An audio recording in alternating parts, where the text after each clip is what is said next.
এটা আমাদের বারান্দা বাগান। ফুল এসেছে গাছে, গাঁদা ফুল, ক্যাপসিকাম, ছোট ফল এসেছে 2-3টা, পেঁয়াজের চারা সুন্দর সতেজ।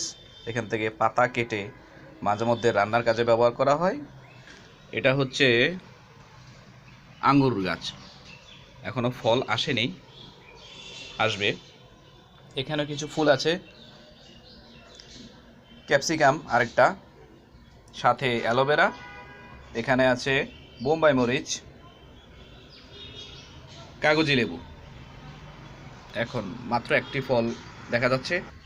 এখানে পটেটো চাষ করা হয়েছে, মেহেদি পাতা গাছ, মাঝে মধ্যে পাতা সংগ্রহ করা হয়। এই ছোট্ট বারান্দায় অবসর সময়ে এ বাগানেই সময় দেওয়া হয়।